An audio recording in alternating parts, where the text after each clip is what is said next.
Señor vicepresidente, le preguntaría si podemos disponer de algunos minutos para comentarios y preguntas que pudieran tener. Sí, doctor José Ignacio Santos.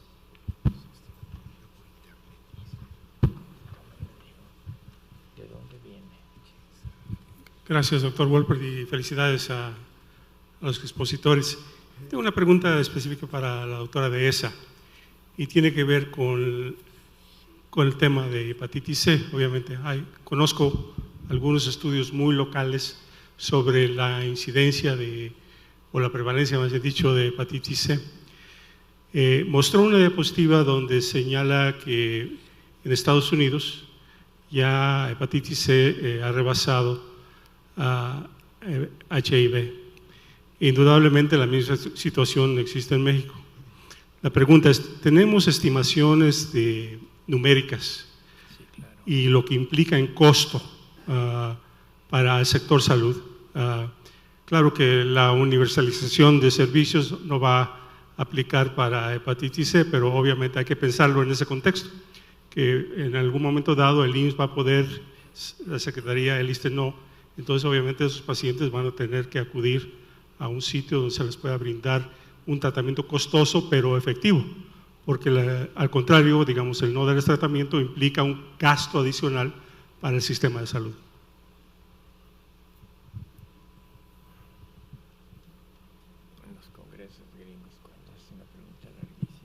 La pregunta era, doctor Santos, si tenemos una evaluación de cuánto cuesta.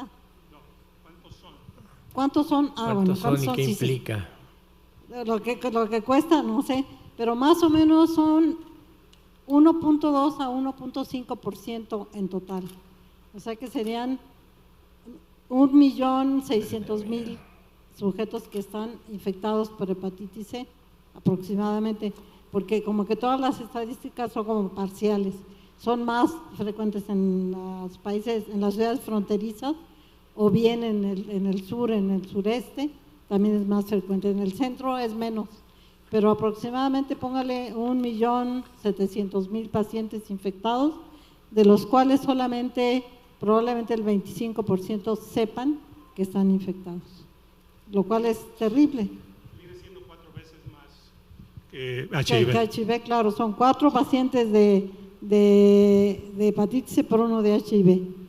La hepatitis C la curamos, el HIV nunca lo curamos, aunque los pacientes ahora viven mucho más. Pero yo creo que ese es otro de los argumentos que uno tendría que esgrimir con las autoridades de salud.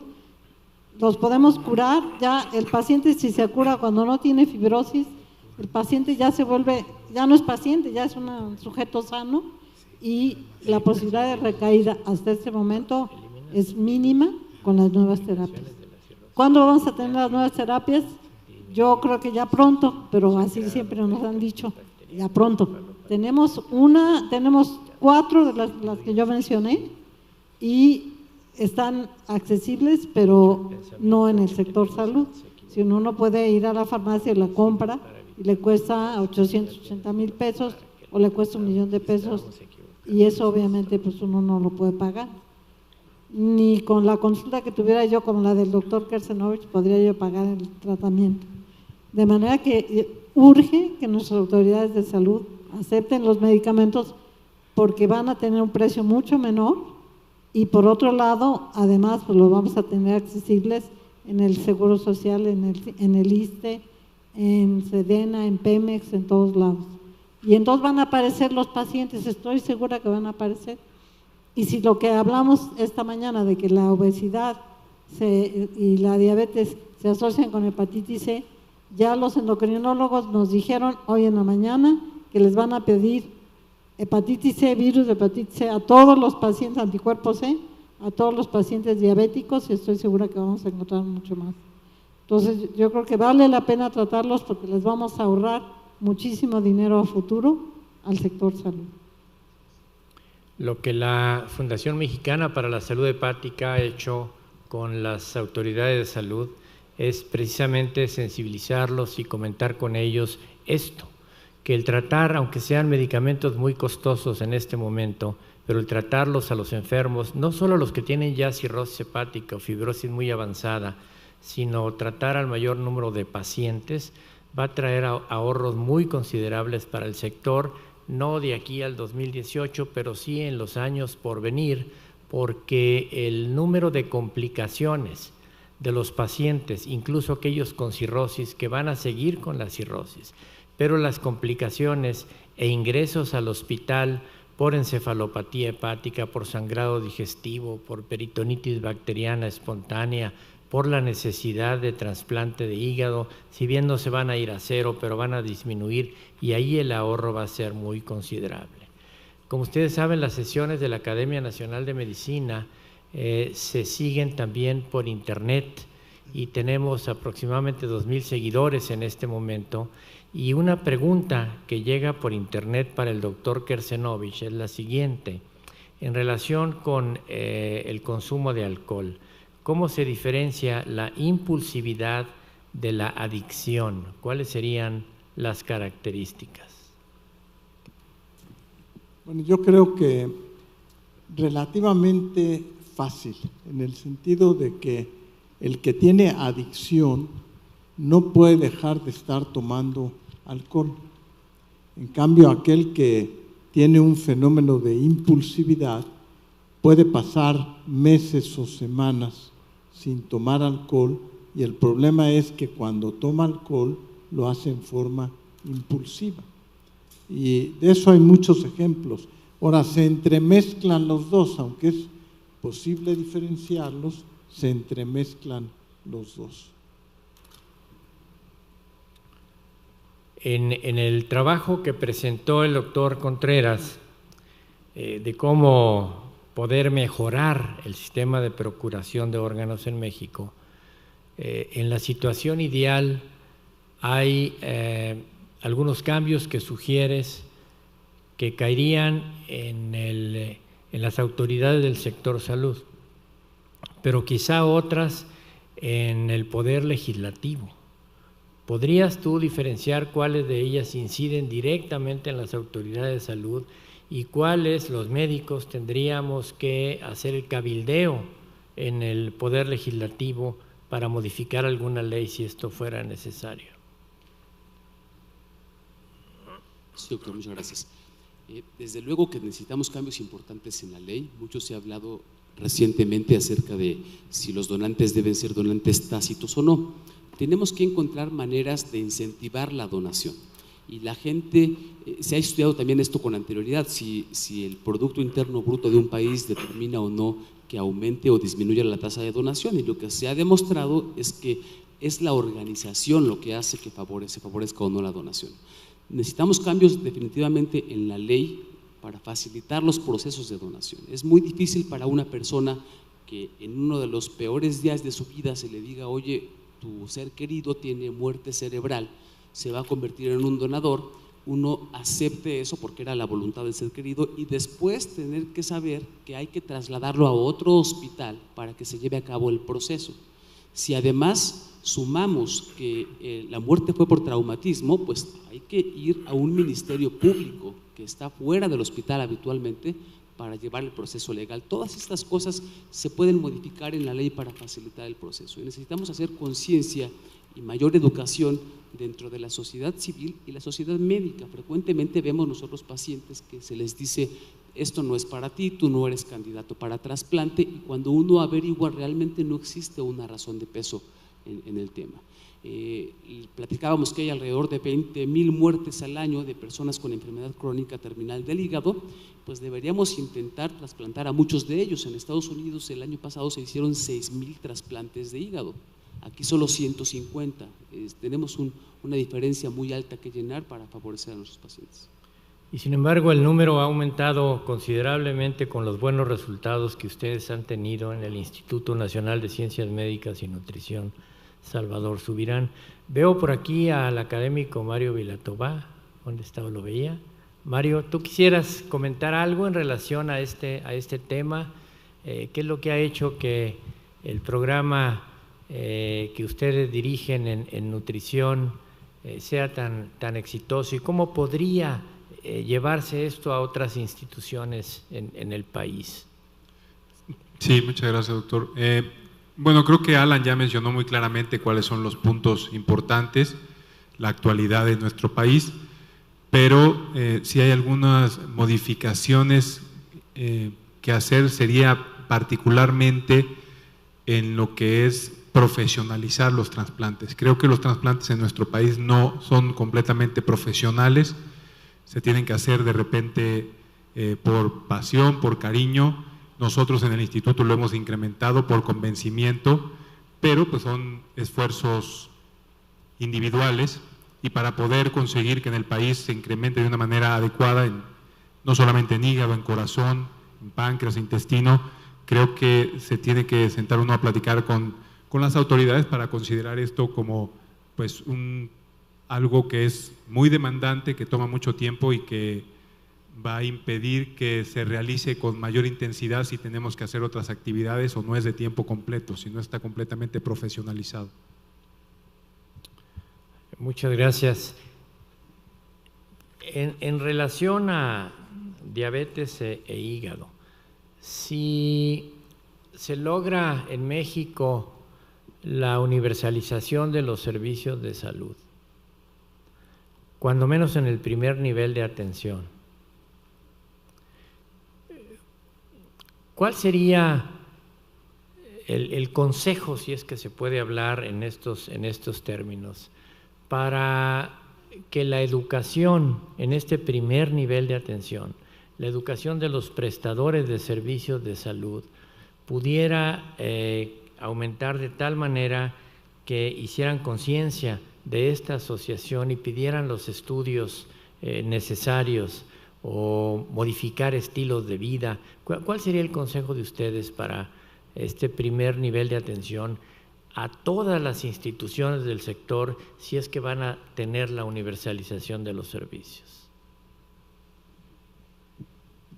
Lo vimos en la mañana, nos llamaban la atención varias preguntas que nos decían los propios pacientes diabéticos que su médico no le pedía estudios, que incluso, que conocieron muchos la enfermedad del día de hoy y que ellos qué estudios podían pedir. Entonces sí llama la atención que los médicos generales, los que están en primer contacto, no puedan identificar, probablemente sea por cuestiones que no sepan, cuestiones de educación en las facultades, pero sí es importante que ellos identifiquen los factores de riesgo que hacen que un paciente pueda tener hígado graso. Entonces probablemente podamos dar sesiones para mejorar su educación, donde sepamos que un paciente con diabetes, con sobrepeso, con un perímetro abdominal aumentado, con problemas del colesterol o lípidos, o ser mexicano y por arriba de 45 años, si tiene estos factores de riesgo es muy probable que tenga hígado graso. Entonces probablemente la universalización de hacer un ultrasonido hepático, una herramienta que se encuentra en muchos hospitales o es de fácil acceso, podría ser una herramienta primera para poderle entrar a este problema. Entonces es educación en la población médica, también los pacientes, creo que como usted lo mencionó en la mañana, también ellos pueden exigir, es su derecho de pedir mejores estudios o incluso que se le hagan exámenes. Entonces si el paciente o las personas saben cuáles factores de riesgo tienen, poder ellos mismos exigirle a sus médicos que se le haga, para empezar, probablemente si tiene estos factores de riesgo, un ultrasonido, y ya una cosa más adelantada sería unas pruebas de funcionamiento hepático. Muchas gracias. Tenemos más preguntas. Adelante, doctora. Buenas noches. En relación al hígado graso, ¿el liraglutide se conocen los efectos secundarios y se podría utilizar como tratamiento para la obesidad? Muy buena pregunta. De hecho, creo que el año pasado, no me acuerdo si este año, pues se publicó en el New England Journal of Medicine el tratamiento para bajar de peso con liraglutide. O sea, es un medicamento que ya se probó para bajar de peso, con muy buenos resultados. Todavía no está aprobado como para esta indicación, porque uno de los efectos que tiene pues es que sí favorece la anorexia. Entonces, ya hay estudios en población independiente, esta que les platiqué, para bajar de peso con buenos resultados. Este estudio que les mostré, uno de los efectos principales es que bajan de peso los pacientes, pero es un efecto que se permanece mientras dura el tratamiento. Una vez que lo suspenden, pueden regresar a su peso basal. Entonces, creo que faltan, bueno, con respecto al hígado graso, faltan más estudios, pero es muy probable que se vuelva una herramienta para manejo de obesidad en la población obesa.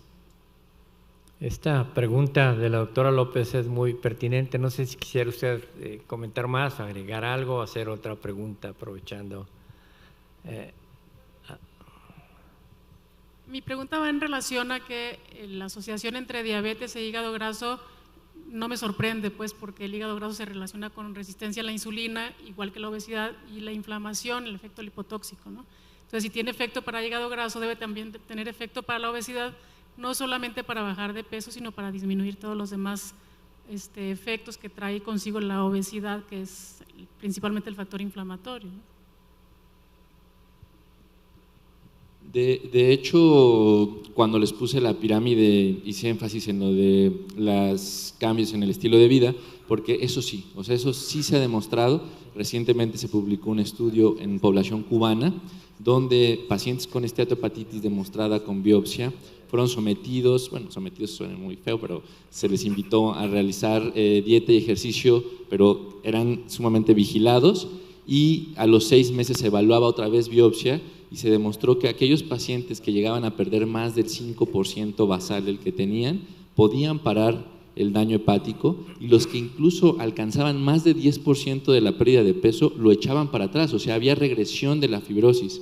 El problema es que el más del 10% solo se encontró en el 30%, o sea, solo hubo un apego en el 30% de la población. Es difícil, pero si logramos llegar a esas metas, solo dieta y ejercicio, no utilizaron ningún medicamento, fue impactante en el hígado graso, y también se ha demostrado con cirugías bariátricas, regresión del daño hepático cuando pierden peso por las cirugías bariátricas. Doctor Urbina. Gracias, doctor Wolper. Realmente los temas abordados nuevamente hacen evidente algunos de los grandes espacios que no se han logrado llenar, y la diapositiva de la doctora Dehesa pues nos lo recalca cuando hay que ver a la población, a los pacientes. Y yo creo que sería muy interesante que este tipo de análisis tan profundos, con tanto sustento científico y de evidencias por estudios hechos por las instituciones, puedan ahora servir como evidencia para las autoridades y comparar. Estamos a la mitad de una administración.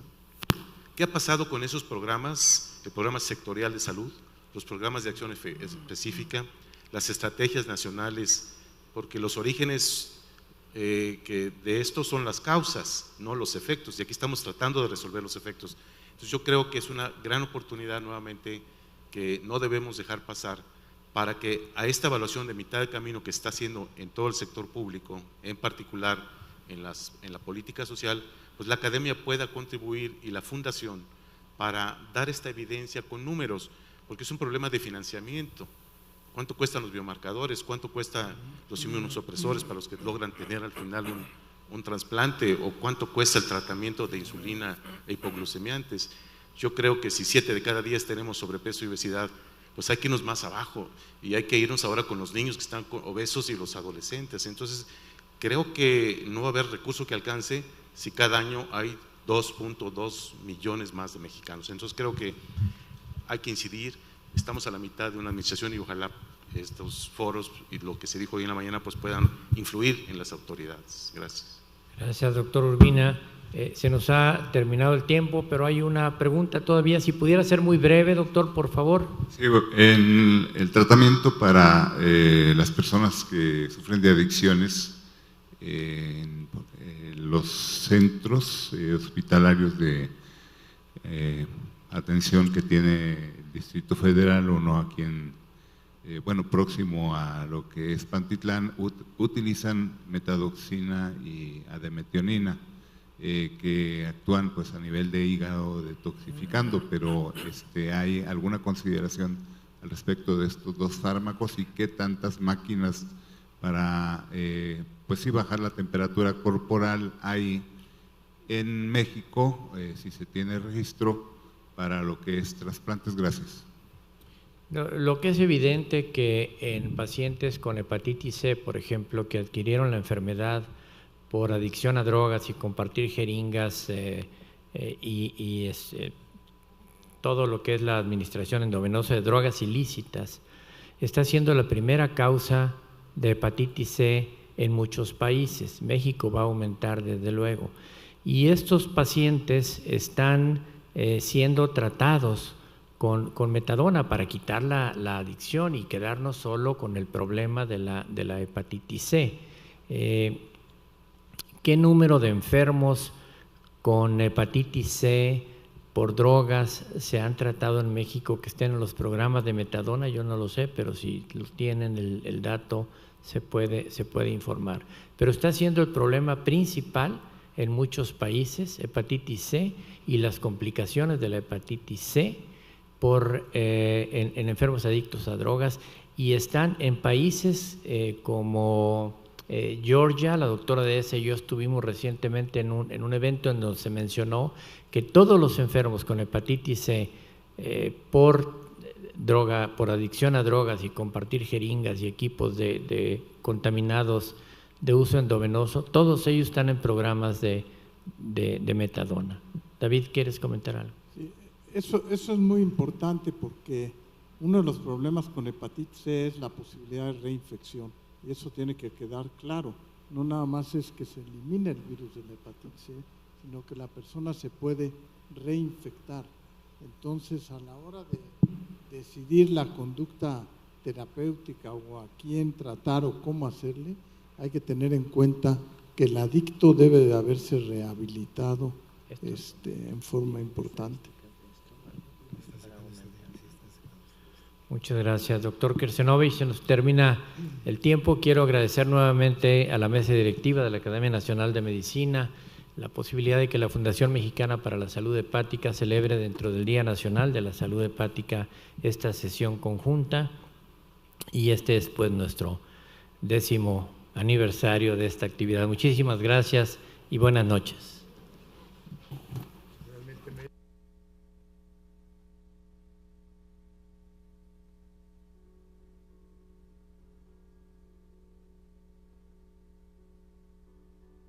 Salud nos han expresado los trabajos de investigación que han realizado, ¿sí? Tanto desde el punto de vista de lo que mencionaba el doctor Jonathan Aguirre, que ahí yo, y viendo lo que Mardia señalaba, más que pensar en la cirugía bariátrica que somete a un estado de desnutrición a la célula hepática y por eso consume los triglicéridos que tienen acumulados ahí, ¿por qué no pensar en las moléculas que están interviniendo precisamente en los fenómenos de desensibilización hacia la insulina, como es la proteína Clatrin de 160.000 kilodaltones? Y así podríamos hacer una serie de comentarios interesantes con respecto a esto. Vuelvo a insistir, les damos las gracias, esperamos tenerlos el próximo año aquí participando en esta reunión, y les agradezco a todos ustedes su asistencia.